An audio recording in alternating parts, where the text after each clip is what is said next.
Hello, everyone, and welcome to a brand new episode of Limitless with Nadia. Today, we have a special guest, Andrew, the owner of the Miami Move podcast recording studios. Thank you so much for joining. Of course. Thank you. Impromptu. I love it. Yes, totally. You guys, this was such a spontaneous move. We decided to record this episode because we were just talking about how he got into the podcast recording studio business, I guess.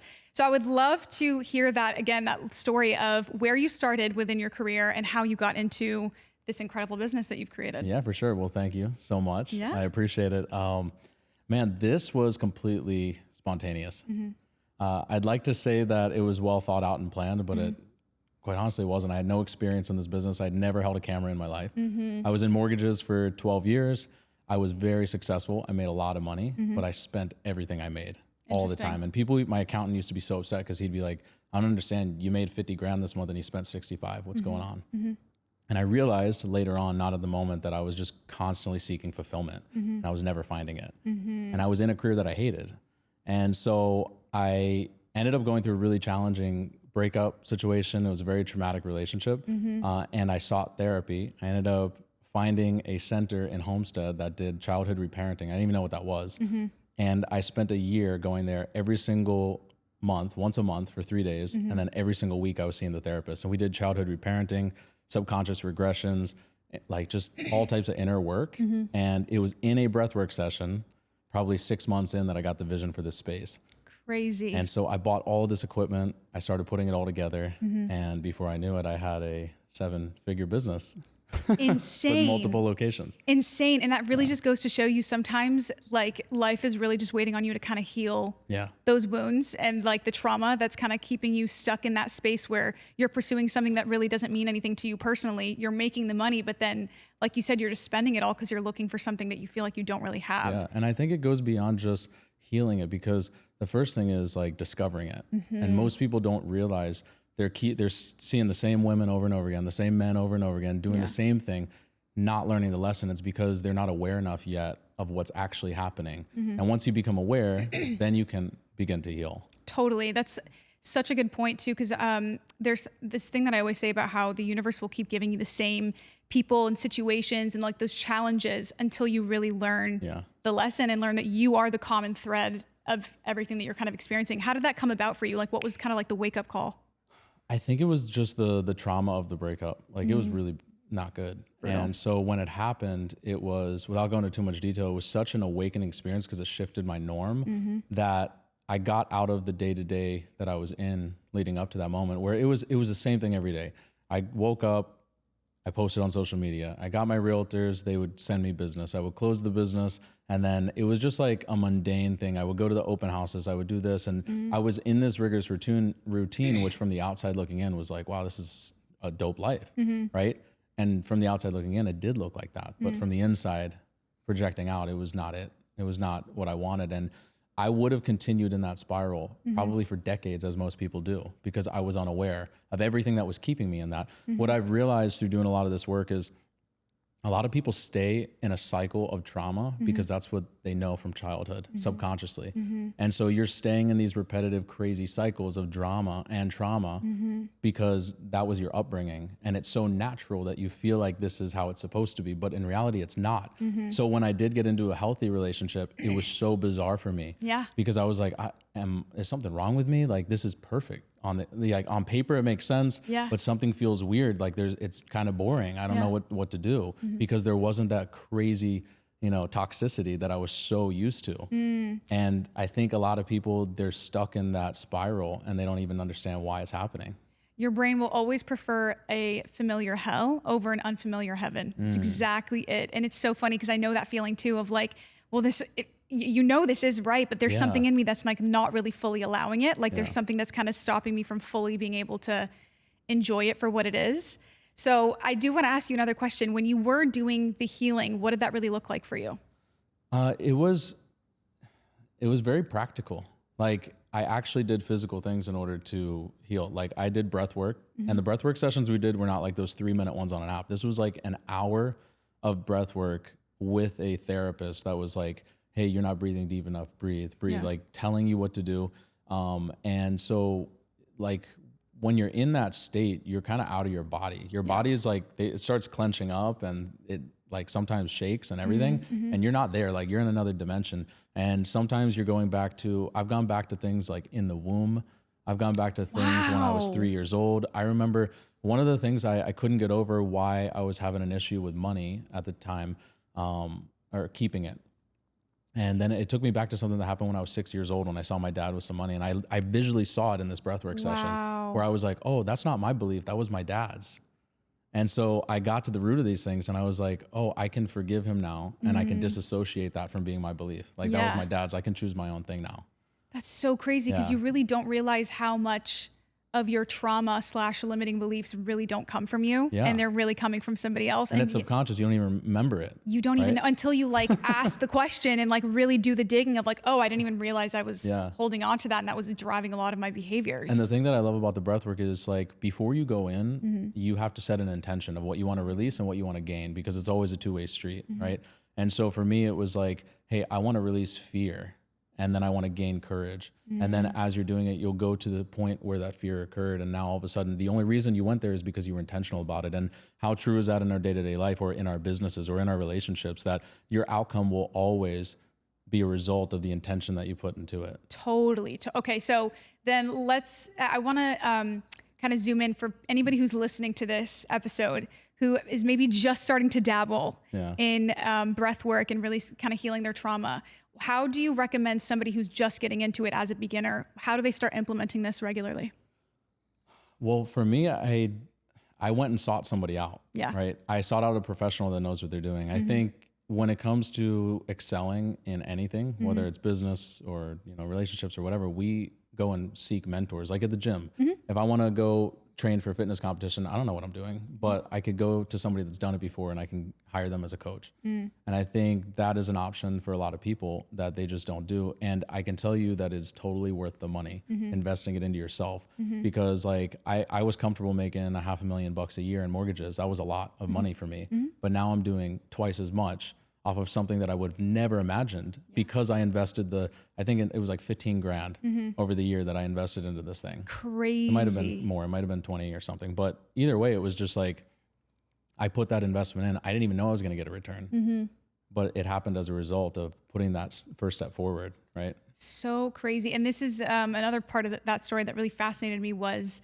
how this idea really came to you. Yeah. And I think people experience that all the time where they get like a flash of insight or like a creative download, again, is how I always refer to it, of like, oh my God, this would be such a cool idea. So walk me through that moment where that like kind of came to you and you realized you had to pivot and do something else. It was in that breathwork session. Yeah. And so I saw the visual of this space and I saw the concrete and the plants and everything and all this equipment. I was like, I thought it was for my own podcast. So I'm like, immediately when I get home, I'm ordering all the equipment. I'm doing research, this and that. I made the logo like the very first day on PowerPoint. And so I did all these things like immediately. Yeah. And for me, it's all about like imperfect action will always trump perfection. Yep. And so if you can take that first step, you never know where it's going to lead.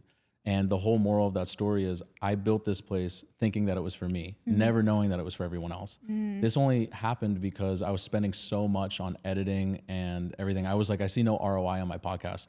So I made a story one day on Instagram. Hey guys, you've seen my podcast studio that I built. I'm officially renting it out if anybody's interested. The next day, within 24 hours, I got Wes Watson and Cody Sperber, who's a big real estate guy, sitting in the chairs. And Cody looks at me and he's become a great friend now. And he's like, dude, if you don't do this full time, you're an idiot because everyone needs this. Yes. And so I was like, all right. So I made a little website. I just started posting on Instagram. And like within a week, we had Theo Vaughn.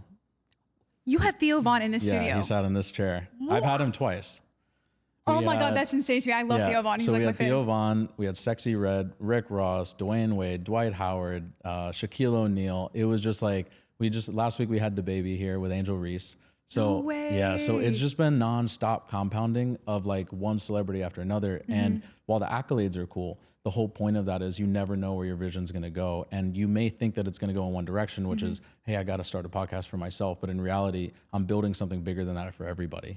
Totally. And it also just reminds me of how like when you're meant to be doing something, like there will be the like divine intervention and the confirmation and like you'll be supported in all those ways. You really just have to take the leap of faith before you know exactly how it's going to look. Yeah. And that's something a lot of people, I think, if we really start to integrate that more, like everything would just start to be different. Because I feel like there's a lot of people that are kind of where you were when you were in the mortgage business of like, you know, I'm doing it and I'm making the money, but there's something that's just so missing from it. And I don't know, you know, you just kind of have to open up the inspiration too of, you know. Well, I think it goes back to that like being comfortable thing. What's the reason why people stay in relationships that don't serve them for decades? Because it's a comfort zone. And even though it's that familiar hell, right? And my familiar hell was mortgages because I did it for so long. And it's the only thing, and my story to myself, and you always got to be careful about your story. Mine was, this is the only thing I know how to do to make money. Right? And so I stayed in it because that was a story I continued to tell myself. And so like, I think when we can break those narratives, and the only way we'll see a result is by just taking that first step. And sometimes it has to be bold. Sometimes you got to break up. Sometimes you got to move out. You got to quit the job, find the job, take the leap, whatever that looks like, you have to do it. And it can start with something small that's minuscule, that seems insignificant, and it can lead to something huge. You just got to follow it when it comes. Yeah, that's such a good point. And it's what you said about the biggest limiting belief, or like the story that you had, was that this is the only thing I know how to do. I think so many people struggle with that of like, well, you know, this is the only skill I have that I can actually do something with. But I think it's so important to kind of zoom out and look at yourself as a whole human being, and not just like the part of your career, or who you are in your career. And like, there's so many different skills and gifts and talents that we have that can turn into something else. Yeah. I mean, I never knew that I would be doing this, you know, and it's crazy. I think if you do take a moment, and this is a practical step that anyone can do, think back to when you were a kid. And what were the things that you loved doing that you could have done for hours, days even, that nobody ever had to pay you for? In fact, you would have paid to do it. Yeah. And for me, it was art, and it was music, and it was dancing, and it was speaking, and it was singing. And all these things were creative, yet I got a degree in accounting because it was a safe thing to do. I have a degree in business. I did mortgages, which is probably one of the most boring things you could do outside of being a CPA, in my opinion. And so I'm doing like all these things that are completely opposite of where my gifts were. And now I'm in a position where I'm marketing and I'm speaking and I'm, you know, doing all these creative things for people. And like, that's what's in alignment, right? Totally. Where I followed was the safe path that my parents told me I needed to go. And that's where I think it's so important for everybody to kind of, anybody listening to this, to just kind of look back at your life and the decisions that you've made just in any area of life, whether it's career, whether it is relationships, and ask yourself, like, what was the main motivator? Was it coming from passion, or was it coming from fear and conditioning of like, this is what, because they're like, I would say probably like 90% of people got a college degree in something that was the complete opposite 100%. Of what they wanted. They're not even using it anymore. They're not. And if they are, they're miserable. And it's just like not what they want to be doing. So yeah, I think really taking it back to what were the things that you loved doing as a kid.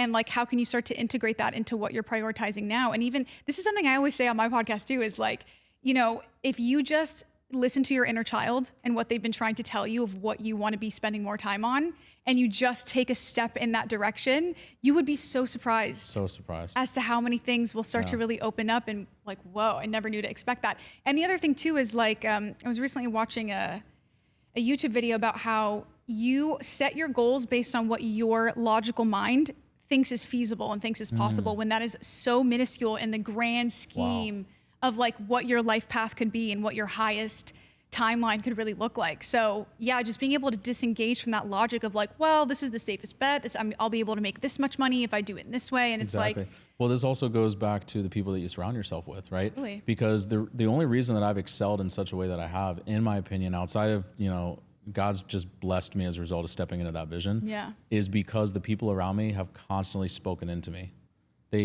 I surround myself with my clients who have ended up becoming great friends, and they always see something that is beyond what I see in myself. And they're always speaking life into me. And they're like, dude, this could be an 8-figure business. You could franchise, you could do this, you could do that. You could write a book, you could do all these things. And when, you know, it's not a coincidence, someone literally said something about a book, and like I got the idea and we're making it happen, right? Crazy. But, you know, those things, I think for a long time, I spent way too much time with people that did not serve me. And maybe it was a comfort zone thing, or maybe it was like I wanted to feel like appreciated or liked by these individuals. And in reality, like, since I've done what I've done, we don't even speak anymore because like we're in a different level.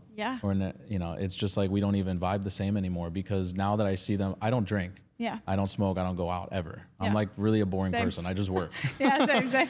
So like, because I'm doing that, I don't resonate with like, I'm not trying to go to 11. That's like not me, you know? And if they're doing that, we just don't align. Yeah. because I'm trying to get in bed early so I can hit the gym in the morning. Totally. That's such a good point. Like there's a quote, you are the average of the 5 people you spend the most time with. And I think a lot of people maybe don't realize how many people in their close immediate circle are actually kind of keeping them stuck at a level that's just nowhere near what their potential could be. So yeah, really asking yourself, who am I surrounded by? What are their limiting beliefs maybe? How are they living their lives, and how could that be impacting how I'm showing up?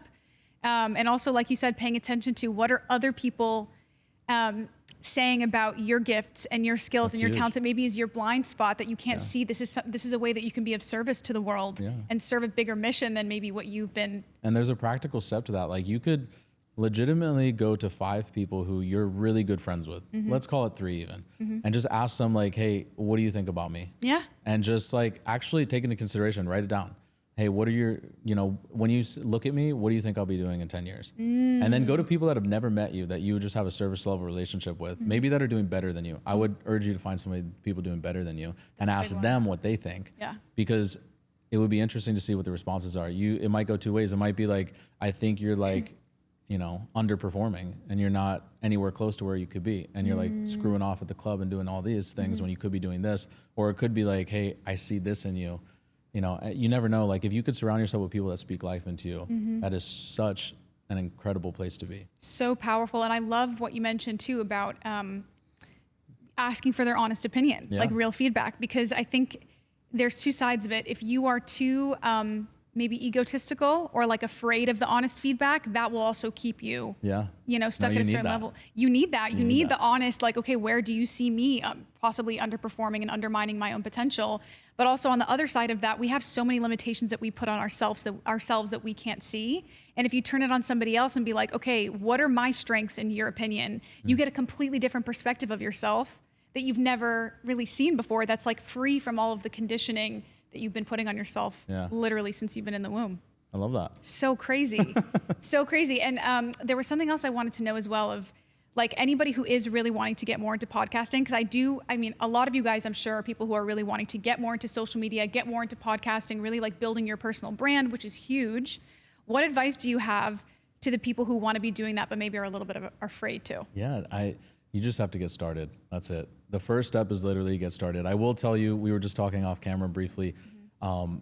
So the statistic is staggering that 90% of people never make it to episode 3. 90%. Crazy. 3 episodes. Of those 10%, 90% of those never make it to episode 20. And only 1% of podcasters make it to episode 21. So what I tell people is like, if you can just set that goal of hitting 21 episodes, you will become a number 1% podcaster. And so I think it's very achievable if you can set some money aside in order to make it happen, or you can work out collaborations, or you can work out, sponsorships, whatever. I have a client that came in here that built a pitch deck with an idea for a show and went and sent it to over 100 places. He sent emails out everywhere, and he got 2 people to hit him back and say, we'll give you $1,000 an episode.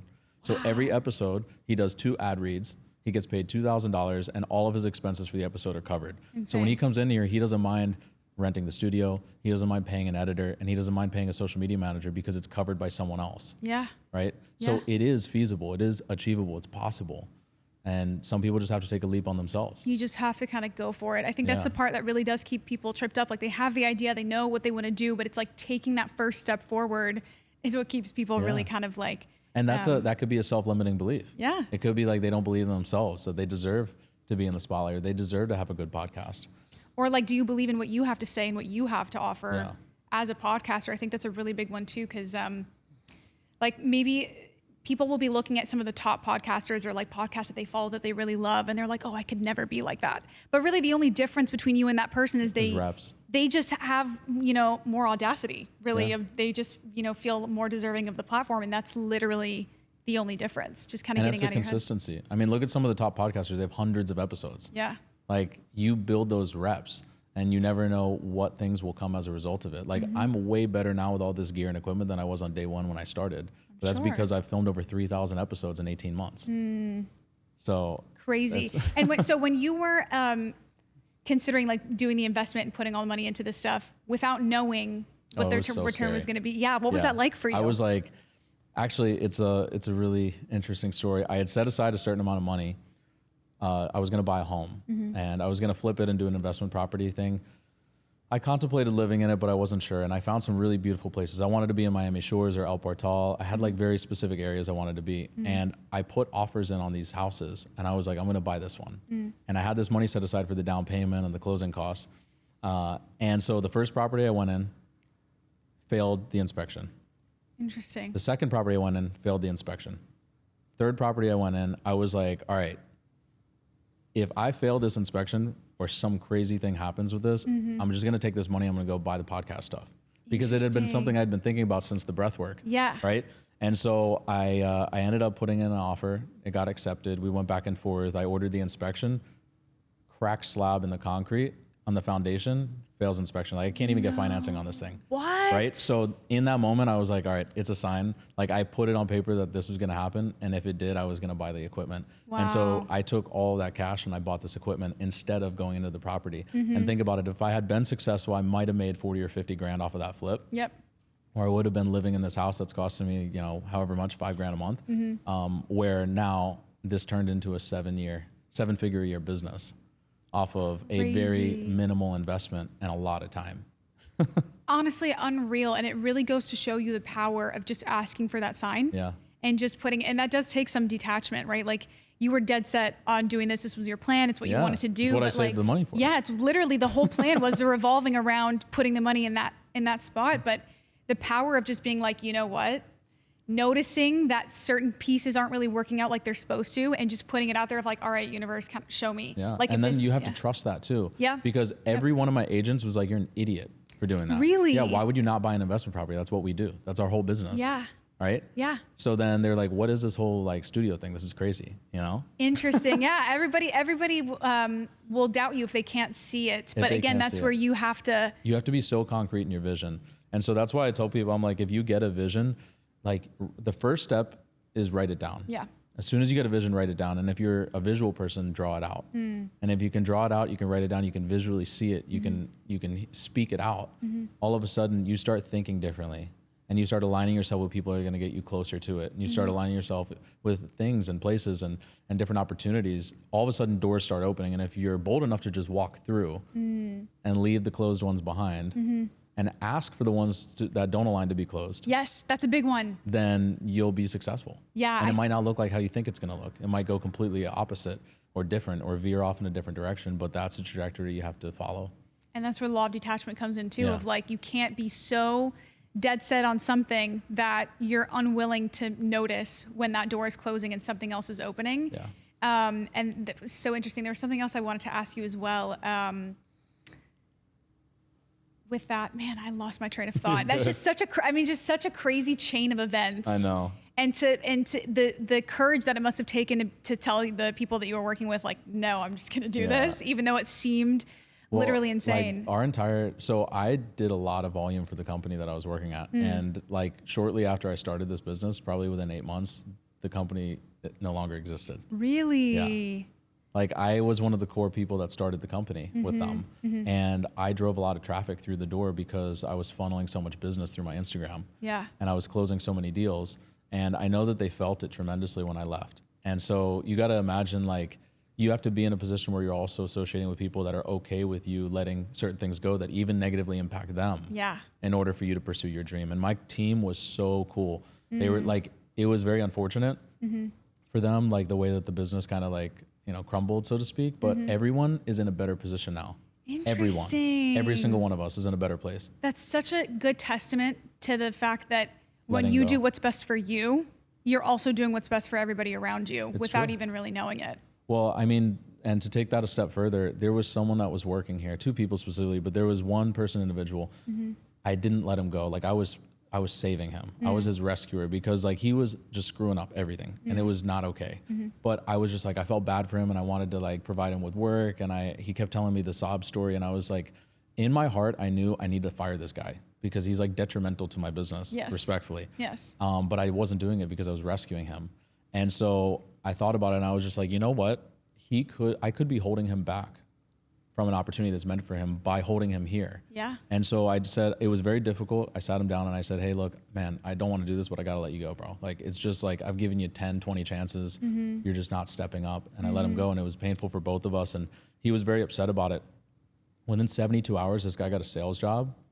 I'm telling you, in his first week, he made $5,000. No way. Yeah. And he called me and he was like, dude, I just want to thank you so much because you let me go, and I connected him with his boss. Yeah. Because he's one of my friends. Unreal. And he needed a sales guy. So I was like, I connected him with someone, and the guy is killing it now. And he called me and he was like, dude, thank you so much for like clipping my wings and letting me go, because I'm in such a better position right now. So you never know, like, you think you're protecting somebody. You think you're like saving your feelings and theirs by not cutting it off. And in reality, you're doing both of you a disservice. Totally. I think that will really speak to anybody listening to this episode who's maybe caught in a job that where they're like, well, I can't really leave because what are they going to do? How are they going to replace me? But no, you have to look out for yourself. Because looking out for yourself is looking out for everybody else too. Like those two things go hand in hand, and you really have to be able to look at it that way to be able to make those tough calls and allow everybody to kind of fulfill their potential in the process. And I also remembered my question that I was going to ask you earlier as you were explaining that. You said the first thing when you get a creative idea is to write it down. Yeah. How else would you say, like anybody listening to this that does have certain like visions or certain downloads that come through, like what would be your advice to really be able to capitalize on them in the best possible way from where they're standing? I think there's power in isolation. And too many of us, when we get an idea, first of all, we don't write it down. So like, think about the ideas. We have thousands of ideas a day, and then something pops up, and if you don't write it down, it's gone. It's gone. Like you don't even remember it. Man, I had this thing like a couple weeks ago and I can't even remember what it was, right? That's how it goes every time. So write it down and be careful who you tell. You need to protect your visions, right? Especially when they're seeds. The easiest way to kill a plant is when it's a seed, when it's a very small, vulnerable thing, right? Yeah. The easiest way to kill a king is when it's a kid. So true. If you can protect your visions and be careful who you tell and treat them with some privacy, get alone in isolation and really like sit with yourself and be like, and for me, I'm like, I talk to God very intimately, and I'm like, God, do you want me to do this? And like, I just have an innate knowing that, yeah, I got to do it. And I've noticed sometimes that I feel disconnection when I drink. That's why I don't drink. Or when I'm like not sleeping or I'm super stressed out. Like sometimes I can't feel that connection with God.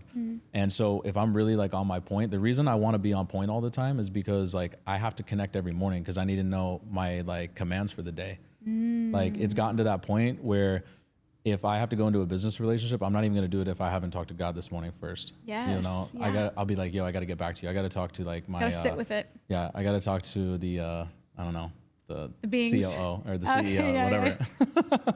The board of directors. Right? Yeah. So like, I'll go that far, and it sounds crazy, but I'm telling you, like my life is proof. And although I'm not where I want to be yet, I'm not where I used to be. I'm exactly where I need to be. And I'm meeting the people that are getting me to the next level. And that's because of those conversations I have every day. So what I would say is write it down, protect it, be careful who you share it with, and then really get with yourself, you know, and be like, is this meant for me? Is this in alignment? You can even do one of those like charts where you weigh the pros and the cons and like, hey, you know, I would just be careful with that because sometimes the cons outweigh the pros.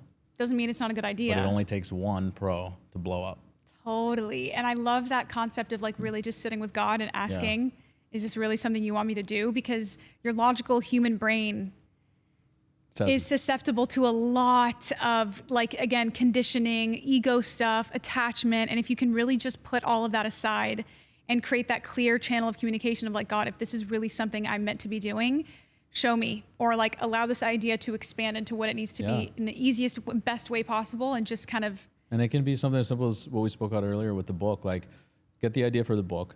I'm like, hey, I have no desire to write a book. I really don't want to write a book. But God, do you want me to write a book? If so, put somebody in my life today to give me an affirmation that this is what you want me to do. Yeah. And so then I call a friend who's in the book publishing game, and I ask them like, hey, what are your thoughts on this? And they're like, this is the most brilliant idea. I really need to start doing podcasting. Can we work out an exchange of services? Because I've been meaning to call you, and I'll help you with this book, and you help me with my podcast, and we'll blow up, you know? And so it was just like, that was the confirmation. And then it was like literally within a couple hours, I had another person tell me like, dude, I think you should write a book, bro. You have some crazy experiences. Unrelated. Unrelated. Crazy. And so it's like, would those two things still have happened? Potentially, but would I have been looking out for them had I not asked? That's such a big one of like really being able to tune in and pay attention to those signs when they do come through, which how are you going to do that if you never set the intention in the first place? And it goes back to intentions. Totally. Okay, so now I'm curious. I would love to know, because it sounds like this is something you do on a very regular daily basis even. Yeah. What is your morning routine? What is your evening routine? How do you integrate this on a daily basis?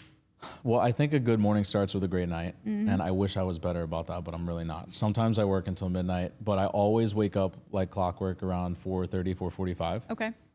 I co-lead a 5 a.m. prayer club with a bunch of people. We usually have about 120 people on the call every morning at 5 a.m. Okay. Yeah, and so that's a part of some friends we got together. I host a men's group here once a month. Okay. And some of the guys in the group got together with some of the girls, and we decided to do a 5 a.m. club. Okay, nice. So we do that every morning at 5. As soon as that's done at 5:20, it's really just to get you going. Then I sit down and I do something called Bible stacking, which is I can take a verse from the Bible. Doesn't have to be a whole thing. I can take a verse and I can dissect that thing, and I could spend 2 hours on it. Really? Because the problem is everybody goes to church and they think that they're going to get a message. And the problem is you're getting that guy's interpretation of a message. So you got to go straight to the source. And so the problem is people go to read and they don't understand it, and it doesn't Yeah. make sense because it doesn't always flow, or it like contradicts itself. And so what I've realized is I had a guy come up to me and he was like, man, I didn't really vibe with this service on Sunday. Dude talked to me, it didn't really speak to me. And I was like, well, did you read it? Did it speak to you? And he's like, no, I didn't do that. And I was like, why don't you go do that and let me know tomorrow what you think? And so he didn't wait till tomorrow. He called me and he was just like, bro, this is crazy. I got something completely different out of it. Yeah. And so what I realized is if you can sit there with it and you can say like, hey, speak to me. Like, what do you want to show me? And all of a sudden words start popping out and you're like, you get something completely different than somebody else. So I do this with my men when we do the men's group, and I'll have like one verse, and you don't have to be a Christian. 60% of my guys are not Christian. By the way. Really? But there's so much wisdom in these books. There's a reason that they're still around thousands of years later and still relevant. And so I'll give them a verse. There's 55 guys in here. Every single person's getting something different out of it that's relevant to their lives. And that's why they call it the living word, because you could read it 10 years from now and the same passage will mean something different. Completely. Yeah, it's a whole different interpretation based on where you are, what Where you you need to are. hear, Right? And I mean, for anybody listening, it can be any book. It Yeah. can be the Bible. It can be the Quran. It can be any, honestly, like Abraham Hicks books, if you've heard of those. They're Yeah. like very spiritual, not really as, what is it, secular? It's just not like organized religion, but like just pick something that resonates with you and make a habit out of every morning before you start your work. Just focus on one passage. And I have prompts like, what are you seeing? Yeah. And then you write it down. And then it's like, how is this speaking to you? And then at the end of it, I always leave it with an action. So what must you start doing? What must you stop doing? And what must you sustain doing? Interesting. Because everything's going to speak to you differently. Like, hey, based on reading this, I realized that I got to start doing X, Y, Z. I got to start hitting the gym. What do I got to stop doing? I got to stop smoking cigarettes. I got to stop drinking. What do I need to sustain doing? Well, I need to sustain just working my ass off because that's what's paying the bills, right? So you get action items if you're intentional about it. And then after that, I just do like some prayer time and then I'm at the gym. And then I hit the gym and then I'm working for like 14, 15 hours after that. Wow. What a solid morning routine to set you up for a long On the days work I day. don't do it, I'm not like, I'm just off. Just not the same. Yeah. Yeah, not operating, more inefficient, probably tired, foggy. That's why your morning routine literally is everything. Yeah. Like it will make or break you. But when you say you do the prayer group at 5 a.m., for anybody maybe who isn't as religious or prefers more like spiritual things, Sure. what do you get out of it that people should be looking for at the very beginning of their day? I think it's intention and community, right? So here's the thing about a prayer, whether it's like a religious type or otherwise, is like you are setting an intention. You're speaking something out, right? And it can start with like, think about like the breakdown of how like even like the Lord's Prayer or something. It's like you start with gratitude. So it's like, hey, thank you, God, for this day, right? And then it's like, this is what I'm going through. This is what's on my mind, right? And I'm going to put all of my ego and expectations aside and I'm asking you to give me clarity. So what do you want me to do in this moment? And what are some action items that I can leave with today? Like speak to me throughout the day and show me what I need to do. And like, that doesn't have to be religious by any means, regardless of what religion you're in. You could be grateful. You could speak what's on your mind and on your heart, and you can ask for clarification. And if you can do those things, you'll be surprised how your day gets set up in a way where you are attentively looking for confirmations of the things that you've been asking. Totally. Such a good point. And it's funny because I was also recently thinking about how how difficult life is when you don't have that connection with source, with God, with, you know, whatever your flavor is, because you feel so alone without it. And it feels so vulnerable. And the way I describe it is like, it feels like when you don't have God or you don't have spirituality, you don't have that like backing in your life, it feels like every day you're walking a tightrope and there's like a 10,000 foot drop beneath you. And it feels like every step you take, if you take one step wrong, you're going to fall off to your death. 100%. But it's like when you have the spirituality piece to it, it's almost like there's a concrete slab like 2 centimeters below your feet at all times following you, so that you can't really make a wrong. You just have to ask. You just have to put it out there. And then, you know, you have what you need. You never feel like you're lost, or it's like, oh my God, I don't know what to do. You don't fall into those spaces where it gets difficult to kind of come back from. And then when you do come back from those difficulties, you rebound so quickly that you're just like, oh, you become more confident because you're like, oh, I could take this risk and I'm okay. Like it'll work itself out. Yeah. You know, I can hire this person, and if it doesn't work out, like forget it. Like I'm not going to overthink it anymore. Yeah. And I could let this person go, and I know now that they're going to find something better. Totally. And I think also recognizing that sometimes God will put you through certain situations that may not work out the way you wanted it to, but it's still giving you something in the grand scheme of things, whether it's a lesson, wisdom, like something that, again, on the outside might have looked like a failure, but it was never a failure. There was purpose in that wrong step too, you know? Great. Yeah, you can't let your struggle become your story. Exactly. But I mean, in a lot of ways, your struggle is the origin of what sets you up. Like with you, right? Like you had that whole situation where, you know, you were in that space, you're making all this money, you're not very fulfilled, you're spending all your money. And then you end up in this, you know, space where you're looking at your trauma, you're healing it. And now, you know, you're in a completely different space. But think about it. I wouldn't have that story had I not taken the action and set the intention and done the work and found the people and let the others go. Like that all happened as a result of just taking the first step. Like looking at it now, it's like, it seems like it was such a leap, but it wasn't. It started with very small steps and they seemed insignificant at the time. Yet look at how they compound. Came together. Yeah. So brilliant. This is such a good episode. I do want to wrap up with, at the end of every episode, I do a Limitless challenge of the week where people can kind of integrate what they've learned from the episode with like an action step. So I'm going to leave that to you because it seems like you're really good with the practical application of things. What should listeners be applying? It could be a few steps. It can be one step from everything we've talked about today. That's great. I would say all of us, let's go back to those thoughts. We all have thoughts. We all have visions. We all have these things that just come into our mind and they come and they go and they come and they go. And what I would say is like, take a moment when they come to mind and just write them down. There is something on your heart, on your mind that I guarantee you, to every single person listening, has just been whispering to you. It's not loud, but it just whispers to you over and over again. Like, man, I'm not fulfilled in this career. I'm not fulfilled in this relationship. I'm not where I'm supposed to be. I should be doing something different. I should be doing this. I should be doing that. I should start singing. I should start piano. There's something. It could be so small and it's always whispering at you. And it's probably been whispering for you for decades. And you've been numbing it and you've been going just to seek something anywhere else in order to not pursue it, yet it's still there. And so whatever that one thing is, I would say write that down and take one action step today. Again, let's use a piano example. If it's to play piano, go book a class. And when you go there and you have an experience, whether it's good or bad, the good one means that, hey, maybe I should do this more often. Even if it's just for you to release, right? Or if it's a bad one and it's like, maybe, you know, at least I figured it out now, but I can like put that aside and I don't have to be like stressed about this thing I keep hearing. But like, you're never gonna know if you don't do it. And there's so much power in action. So write it down and take an action towards it. It could be so small, but those are the two practical steps to doing anything, because that's how this started. I wrote it down, I took a step, and here we are. Totally. Right?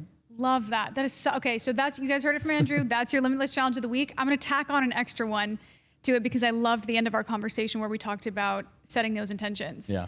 Ooh. The second Limitless challenge of the week is every morning, make it a habit to, you said it was the gratitude.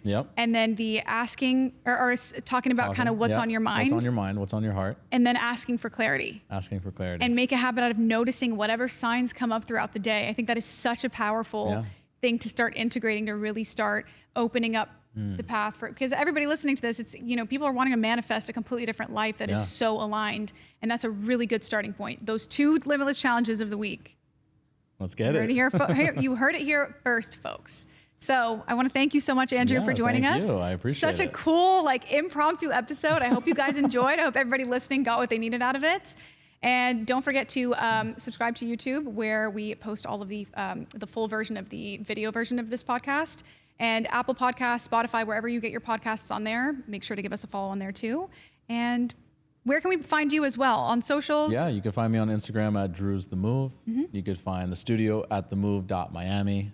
And you can check us out online, movemiami.com. Amazing. Well, we will see you guys for next week's episode. Again, thank you so much for joining. Thank you. Bye, guys. I appreciate it. Of course. Take care.